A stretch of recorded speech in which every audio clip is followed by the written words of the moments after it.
कश्मीर एक जमीन जिसे धरती का स्वर्ग कहा गया, लेकिन इस स्वर्ग की माटी में खून की धाराएं बहती है और हवाओं में गोलियों की गूंज अब भी सुनाई देती है। एक ऐसी कहानी जिसे दशकों से तोड़ा मरोड़ा गया, एक सच्चाई जिसे भुला दिया गया।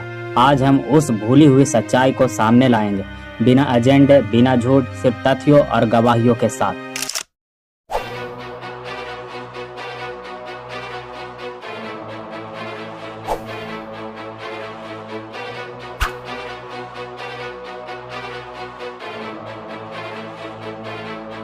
1947 से पहले कश्मीर एक रियासत थी, रियासत जम्मू और कश्मीर। इस रियासत को एस्टेब्लिश किया गया था 9 मार्च 1946 में फर्स्ट एंग्लो सिख वार की संधि से।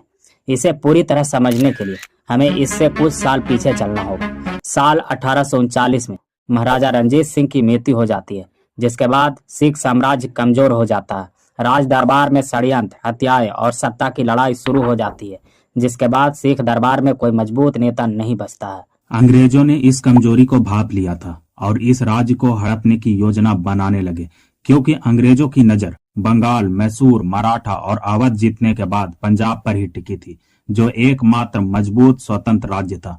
और अंग्रेज शुरू से ही कोई न कोई झूठा बहाना ढूंढ रहे थे युद्ध शुरू करने का। सिखों को इस बात की भनक लग जाती है, जिस कारण सिख पहले आक्रमण करने के सोचते हैं। योजना बनाते हुए वे लोग सतलज नदी पार कर जाते हैं।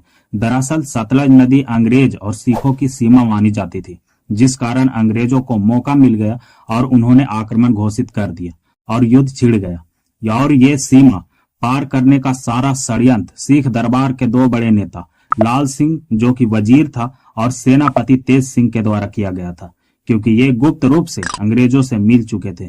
इन दोनों ने जानबूझकर अपने बड़े पद का गलत इस्तेमाल किया और गलत फैसले लिए और अंग्रेजों जीत पक्की। इस जीत में अंग्रेजों को बहुत बड़ा एरिया मिलता है, जिसमें शामिल था सतलज नदी के पूर्व में स्थित सारे इलाके, जैसे कि जलंधर दोआब, सतलज और ब्यास नदी के बीच का इलाका, और साथ ही कपूरथला, होशियारपुर, नावाशहर और जलंधर जैसे जिले। और ये एरिया ब्रिटिश हुकूमत के लिए बहुत ही महत्वपूर्ण था, क्योंकि यह ब्रिटिश भारत और पंजाब की सीमा पर था। दूसरी ओर कश्मीर को भी अपने अधिकार क्षेत्र में ले लिया, लेकिन डायरेक्ट रूप से नहीं, बल्कि इनडायरेक्ट रूप से। कश्मीर पर अधिकार जमाने के बाद अंग्रेजों ने इसे 75 लाख रुपए में गुलाब सिंह डोगरा को दे दिया। वही गुलाब सिंह डोगरा जो सिख साम्राज्य के राजा रंजीत सिंह का सेनापति था। रंजीत सिंह की मृत्यु के बाद इसने ना तो सिखों का साथ दिया और ना ही अंग्रेजों को, बल्कि ऊपर से 75 लाख की राशि से कश्मीर को खरीद लिया। इसके बाद गुलाब सिंह डोगरा कश्मीर का राजा तो बन जाता है, लेकिन ब्रिटिश के अधीन रहकर ही काम करता था। 1857 में इसने अपना सत्ता छोड़ दिया और अपने बेटे महाराजा रणवीर सिंह को दे दिया। रणवीर सिंह ने अपना अलग पैनल कोड बनवाया, जैसे हमारे भारत में इंडियन पैनल कोड यानी आईपीसी, उसी तरह कश्मीर में आरपीसी यानी रणवीर पैनल कोड, यानी खुद का कानून व्यवस्था। क्योंकि भारत की कानून व्यवस्था कश्मीर पर लागू नहीं होती, क्योंकि कश्मीर एक स्वतंत्र राज्य था। 1932 से लागू हुआ यह पैनल कोड 5 अगस्त 2019 तक चला, जब तक अनुच्छेद 370 को नहीं हटाया गया। रणवीर सिंह के बाद उसका बेटा प्रताप सिंह गद्दी पर आता है।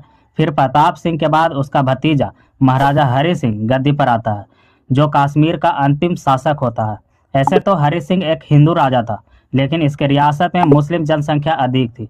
जब अंग्रेजों ने भारत को आज़ादी दी तो रियासत को 3 ऑप्शन दिया गया: भारत में विलय, पाकिस्तान में विलय या स्वतंत्र रहना। महाराजा हरि सिंह ने चाहा कि कश्मीर स्वतंत्र रहे, लेकिन पाकिस्तान की नज़र इस स्वर्ग पर थी। पाकिस्तान ने ऑपरेशन गुलमर्ग नाम से एक गुप्त योजना बनाई, जिसमें हजारों ट्राइबल लड़कों को ट्रेनिंग दिया गया और हथियार के साथ उन्हें कश्मीर भेजा गया। 22 अक्टूबर 1947 को हजारों ट्राइबल लड़के को मुजफ्फराबाद के रास्ते कश्मीर में घुसाया गया और रास्ते में उन्होंने गांव जलाए, बलात्कार किए, हत्याएं की, हिंदू और सिख अल्पसंख्यकों को मारा, लूटपाट और भगदड़ मचाया गया। बारामुल्ला शहर में सैकड़ों नागरिक मारे गए, डॉक्टर, महिला, किसी को नहीं छोड़ा गया। पूरा शहर तबाह कर दिया गया। हमले से घबराकर महाराजा हरि सिंह श्रीनगर से जम्मू कश्मीर गए। उन्होंने भारत सरकार से सैनिक मदद मांगी। भारत ने कहा, हम तभी सैनिक भेजेंगे जब आप भारत में विलय करेंगे। महाराजा ने 26 अक्टूबर 1947 को इंस्ट्रूमेंट ऑफ एसोसिएशन पर साइन किया। इसके बाद 27 अक्टूबर को भारतीय सेना श्रीनगर पहुंचती है और फिर शुरू होता है पहला भारत पाक युद्ध। और यहीं से शुरू होता है विवादों का एक अंतहीन सिलसिला। विलय तो हुआ, लेकिन भारत सरकार ने कश्मीर को एक विशेष दर्जा दिया अनुच्छेद 370 के तहत। इस अनुच्छेद के माध्यम से जम्मू कश्मीर को एक अलग संविधान, अलग झंडा और कानून बनाने की स्वतंत्रता दी गई। साथ ही आया अनुच्छेद 35 का ए, जो बाहरी लोगों को कश्मीर में जमीन खरीदने से रोकता था। यह व्यवस्था दिखने में असम्मानजनक लग सकती है, लेकिन इसके दुष्परिणाम घातक थे।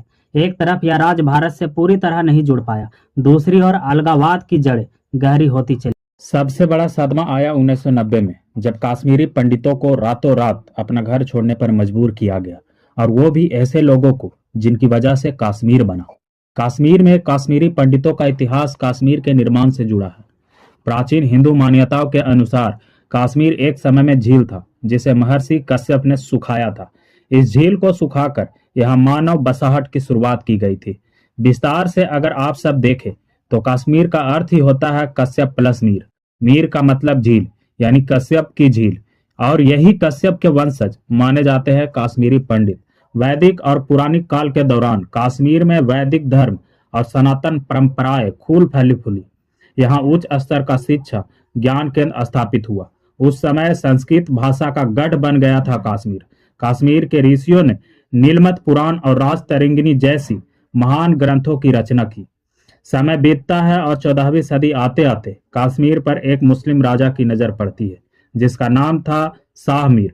इसने 1339 में वहां की गद्दी हथिया ली, और यहीं से शुरू होता है कश्मीर में इस्लामिक शासन।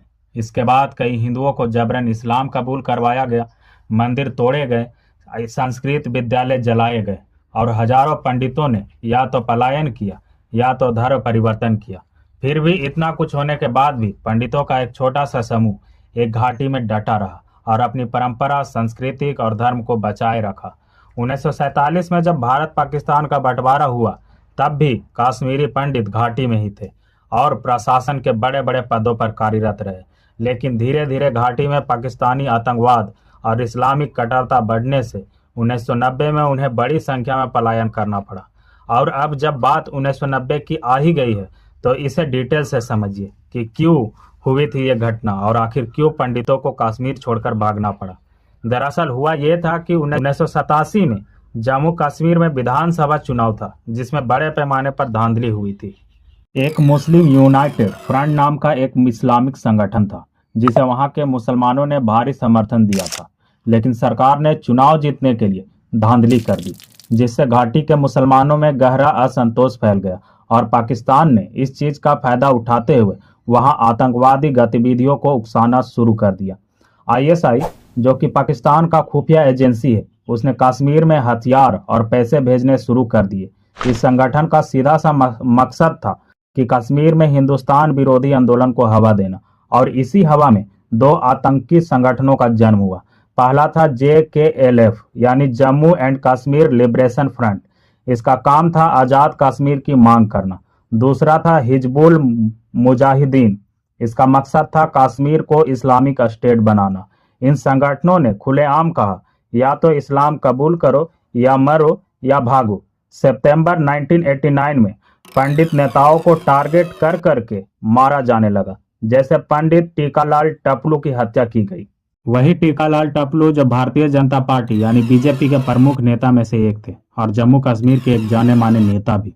इसके साथ साथ वो जम्मू कश्मीर हाई कोर्ट के वकील भी थे। खास बात यह है कि वो खुलकर बिना किसी से डरे भारत के समर्थन में आवाज उठाते थे, और आतंकियों को उनकी यही सब बातें चुभती थी। आतंकी इसलिए भी उन्हें मारना चाहते थे ताकि कश्मीरी पंडित में डर का माहौल फैल सके, ताकि कोई और भारत के समर्थन में ना बोले। इनकी हत्या के कुछ ही दिन बाद उनके एक साथी को भी दिन दहाड़े गोलियों से भूंज दिया जाता है, जिसका नाम था नीलकंठ गंजू। नीलकंठ गंजू भी श्रीनगर हाई कोर्ट के एक सेशन जज थे, और ऊपर से एक कश्मीरी पंडित भी।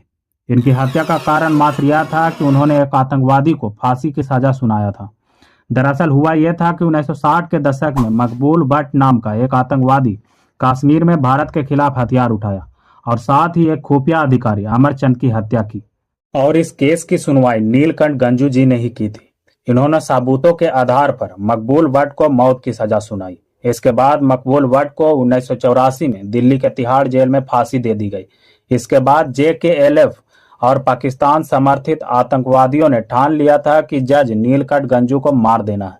इसके बाद 4 नवंबर 1989 को श्रीनगर में बिल्कुल कचहरी के पास ही भीड़ भाड़ वाले इलाके में दिन दहाड़े गोली मार दिया गया था। इसी तरह सर्वानंद कौल प्रेमी, जो कि एक कवि थे, और लस्सा कौल की हत्या की गई।